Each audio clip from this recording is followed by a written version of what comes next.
तर अजित पवारांच्या एनसीपीच्या विजयी उमेदवारांनी सुनेत्रा पवार यांची भेट घेतली। विजयी उमेदवारांनी सहयोग निवासस्थानी जात ही भेट घेतली।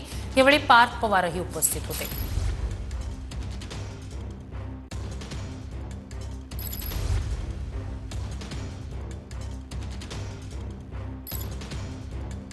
तर अजित पवारांच्या राष्ट्रवादीचे हे सगळे विजयी उमेदवार सहयोग निवासस्थानी पोहोचले होते। त्यांनी सुनेत्रा पवार यांची भेट घेतलेली आहे।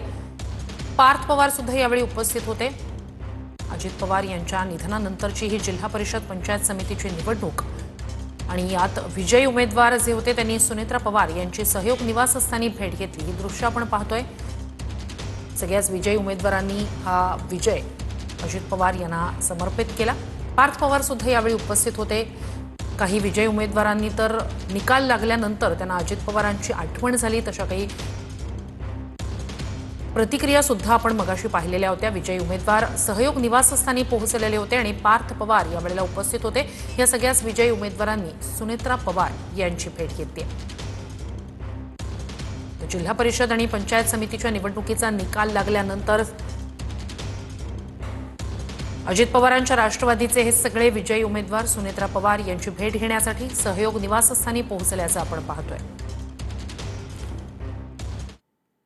तर जिल्हा परिषदेवर भाजपचा डंका आहे। 12 पैकी 7 जिल्हा परिषदांमध्ये भाजपचं वर्चस्व आहे। शिंदेची शिवसेना 3 आणि राष्ट्रवादीनं 2 जागी विजय मिळवलाय।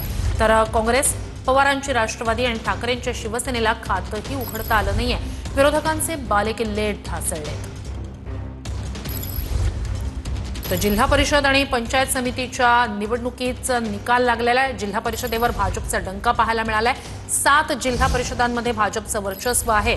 तर राज्यातल्या जिल्हा परिषद निवडणुकीत भाजपचा डंका पाहायला मिळालेला आहे। 7 जागी भाजप, 2 जिल्हा परिषदांवर शिवसेना आणि राष्ट्रवादी अजित पवारांची 2 जागी असं हे चित्र जिल्हा परिषदांचं समोर आलेलं आहे। तर काँग्रेस, पवारांची एनसीपी आणि ठाकरेंच्या सेनेला खातंही उघडता आलेलं नाहीये। तर मवियाचं जर पाहायचं झालं तर एका जागी एका जिल्हा परिषदेवर शरद पवारांची राष्ट्रवादी आणि मविया असे एकत्रितपणे त्यांनी त्या ठिकाणी झेडपीवर सत्ता स्थापन करण्याच्या दृष्टीने निकाल लागल्याचं चित्र समोर आलंय। तर जिल्हा परिषदेवर भाजपचा डंका पाहायला मिळालेला आहे। महानगरपालिका, त्याआधी झालेल्या नगर परिषदा, नगरपंचायत निवडणुका आणि आता झालेल्या जिल्हा परिषद पंचायत समितीच्या या निवडणुका। तर जिल्हा परिषद निवडणुकीत भाजप 7 जिल्हा परिषदांमध्ये विजय, शिवसेना 2 जागी विजयी, 2 जिल्हा परिषदांमध्ये शिवसेनेचा विजय, 2 जिल्हा परिषदांमध्ये राष्ट्रवादी अजित पवारांची विजयी झालेली आहे। तर एका जागी शरद पवारांच्या राष्ट्रवादीनं विजय मिळवलेला आहे। तर काँग्रेसला एकही जिल्हा परिषदेवर त्या ठिकाणी विजय मिळवता आलेला नाहीये।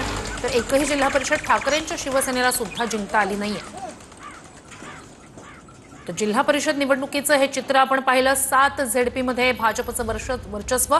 महानगरपालिका, नगर परिषद, नगरपंचायत निकालांपाठोपाठ जिल्हा परिषद निवडणुकीत सुद्धा भाजपचा डंका पाहायला मिळालेला आहे। जिल्हा परिषदेवर भाजपचा डंका 7 ठिकाणी, 7 झेडपीमध्ये, 12 पैकी 7 झेडपीमध्ये भाजपचं वर्चस्व। शिंदेच्या शिवसेनेला 2 ठिकाणी विजय मिळवता आलाय।